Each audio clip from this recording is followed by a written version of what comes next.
engkau belum dapat bukti yang pasti. Yang penting engkau buktikan sendiri. Aku sangat mengerti, wahai kekasihku. Engkau merasakan sakit yang sangat mendalam di hatimu, karena engkau telah membuktikan sendiri. Ternyata lelaki yang engkau cintai adalah lelaki brengsek. Engkau perempuan yang merdeka. Apa yang telah terjadi adalah berdasarkan pilihanmu sendiri. Tidak ada orang lain yang dapat disalahkan. Oleh karena itu, maka pengertian kemerdekaan adalah sebagai kesiapan menghadapi segala kondisi yang telah dipilih sendiri dengan sepenuh hati dan siap memikul segala konsekuensi yang timbul akibat pilihan sendiri. Jangan-jangan pikiranmu sekarang ini hanyalah salah satu bentuk pelarian diri. Oleh karena itu, wahai kekasihku, sebaiknya engkau evaluasi sendiri saja. Jangan kau serahkan kepada siapapun evaluasi terhadap dirimu. Yang penting ada kejujuran di dalam dirimu, mengaku salah bila ia memang salah. Perlu engkau sadari baik-baik bahwa kesalahan yang pernah engkau lakukan berdampak bukan atas dirimu saja, tetapi juga pengaruhnya terhadap keluargamu, golonganmu, sukumu, dan juga termasuk orang-orang yang seprofesi dengan dirimu. Rasa berdosa yang mengejar-ngejar pikiranmu dan rasa takut terhadap neraka yang mencekam dalam hatimu, demikian juga sebaliknya. Ketika engkau merasa bahagia dalam menolong orang yang susah, itulah surga dan neraka yang ada dalam dirimu sekarang, sebagai replika dari surga dan neraka nanti di hari kemudian. Kendati pun demikian, wahai kekasihku, dalam kondisimu seperti itu, aku benar-benar merasa bangga dan bahagia karena engkau sekarang sudah mulai memikirkan dirimu sendiri, sibuk mengurusi dirimu sendiri. Engkau mulai mendekatkan diri kepada Tuhan dengan kesungguhan hati. Daripada dulu engkau selalu sibuk berdalil untuk membuktikan bahwa orang yang tidak sependapat dengan dirimu akan masuk neraka. Sekedar untuk menambah wawasanmu, cinta dan rindu itu dua hal yang berbeda. Orang yang sedang jatuh cinta artinya dia sedang berenang di atas air. Sedangkan orang yang sedang merasakan kerinduan artinya dia sedang tenggelam. Musibah yang telah menimpa dirimu itu, wahai kekasihku, adalah karena kebodohanmu sendiri.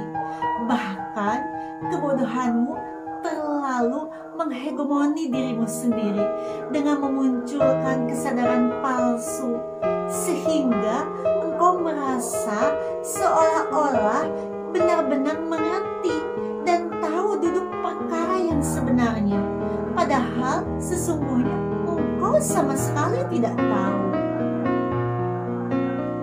Kalau iya memang mantan kekasihmu itu punya sensitivitas moral, tentu dia akan memikul segala tanggung jawab akibat perbuatannya, tidak meninggalkan dirimu begitu saja.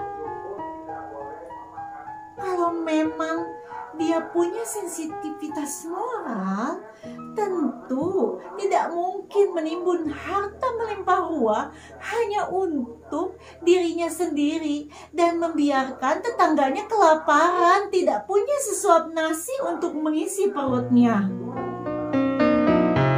Engkau bebas dan merdeka, wahai kekasihku, untuk membenci siapapun, termasuk kepada mantan kekasihmu. Tetapi engkau tidak dibenarkan mendistorsi citra mantan kekasihmu. Walau bagaimanapun, engkau pernah memadu kasih dengannya. Daripada banyak berkeluh kesah meratapi nasib yang nantinya tidak membawa keuntungan apapun kecuali akan melemahkan semangat hidup, lebih baik engkau berbenah diri, membangun percaya diri.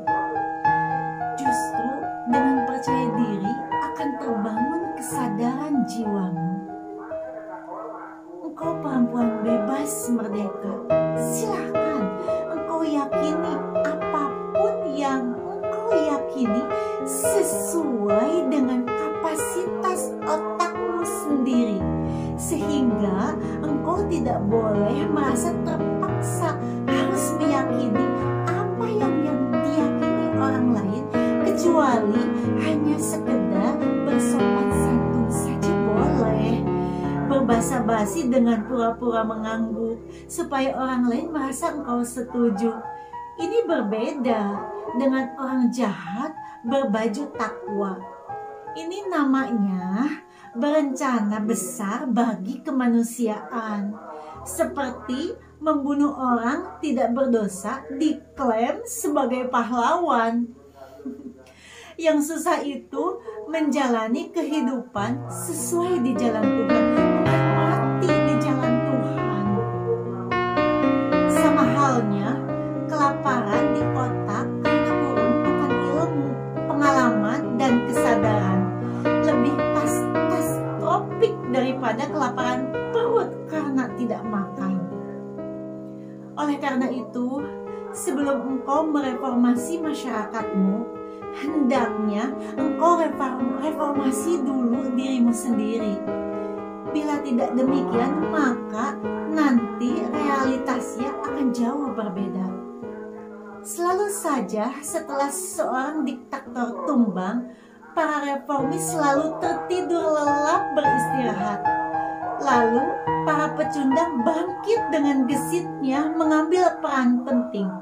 Atau dari sudut pandang lain dapat terlihat jelas ketika isu-isu kesukuan dan isu-isu keagamaan diselundupkan, maka akan bubar jalan.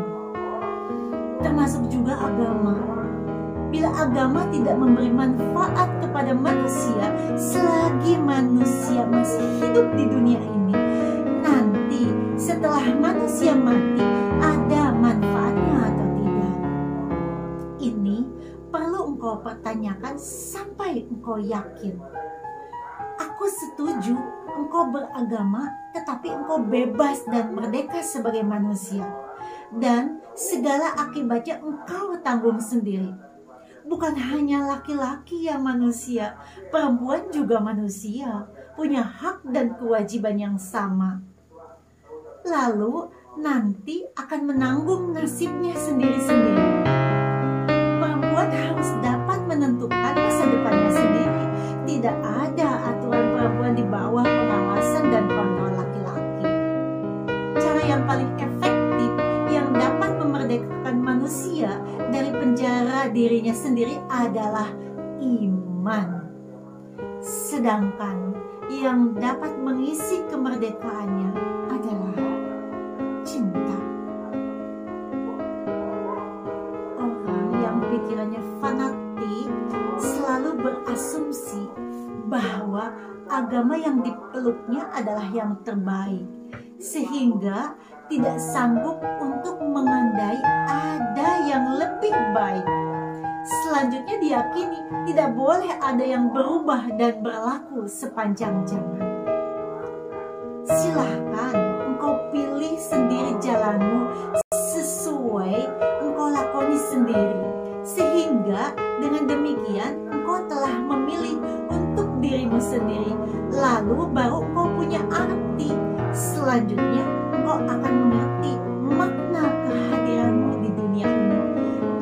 terakhir baru akan terbentuk kepribadianmu yang asli.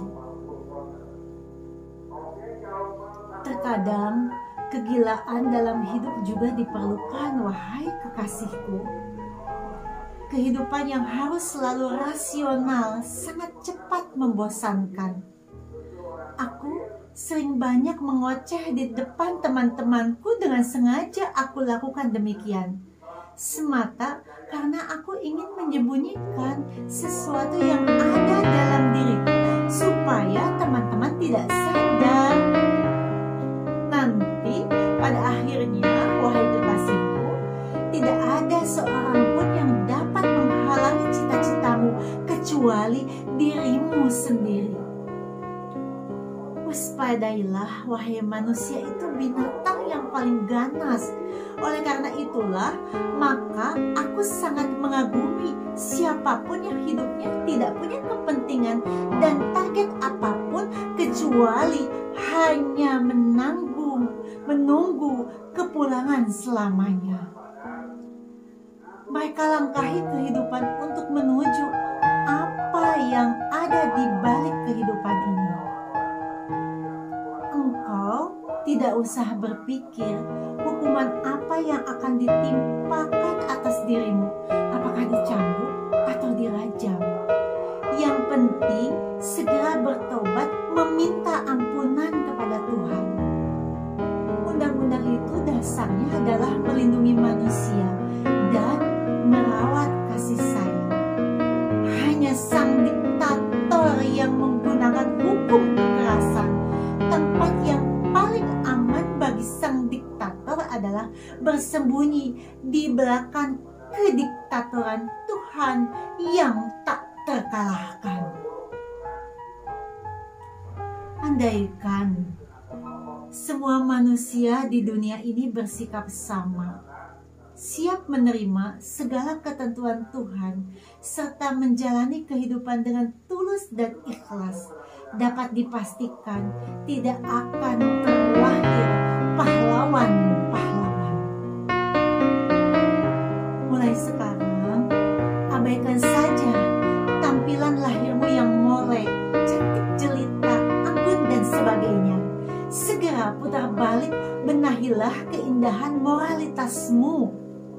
Nanti apabila engkau merasakan ada sambutan baik dari mayoritas teman-temanmu, sejak itu engkau harus segera melakukan perubahan-perubahan atas dirimu sendiri. Bila semua orang menyatakan suka kepada dirimu, pasti ada kesalahan yang harus segera engkau perbaiki. Sekarang saatnya engkau meninggalkan pergaulanmu dengan orang-orang yang dulu itu, karena mereka akan menurunkan derajat dan martabatmu selevel dengan mereka. Lebih baik segeralah berbenah diri supaya engkau kembali menjadi perempuan yang layak dihormati daripada engkau dihormati tetapi tidak layak.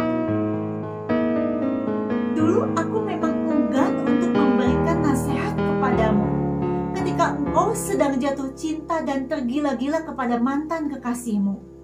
Sengaja aku biarkan engkau dalam impianmu.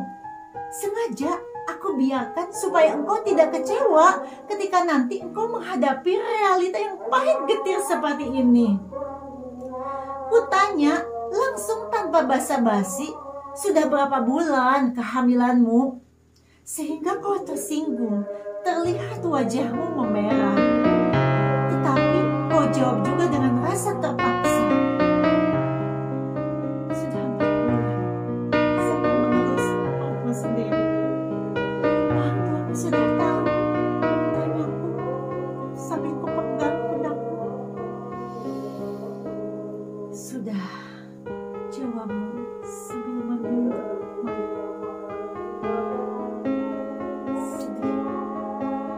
Sebetulnya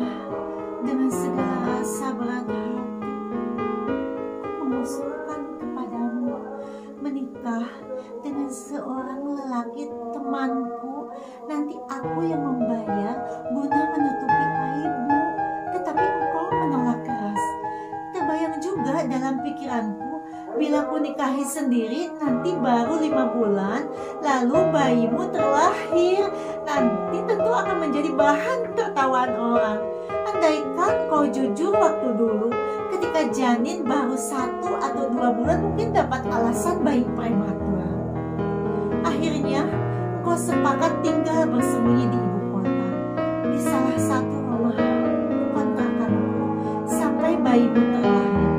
Seketika, kau bertanya kepadaku dengan pandangan yang layu, apakah engkau masih mencintaiku?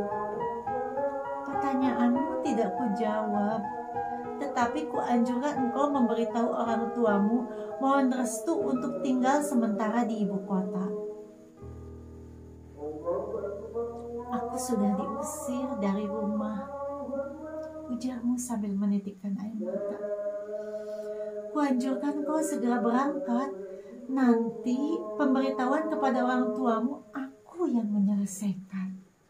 Tetapi akhirnya engkau bertanya lagi dengan penuh harap, apakah engkau masih mencintaiku? Nanti kita bicarakan lebih lanjut setelah bayimu terlahir. Yang penting sekarang bagaimana menutup aibmu dulu, dengan harapan segala keburukanku juga akan ditutup Tuhan. Engkau pamit sambil mencium tanganku berlama-lama. Sampai tanganku basah kuyup diguyur derai air matamu. Indramayu, 11 Desember 2022.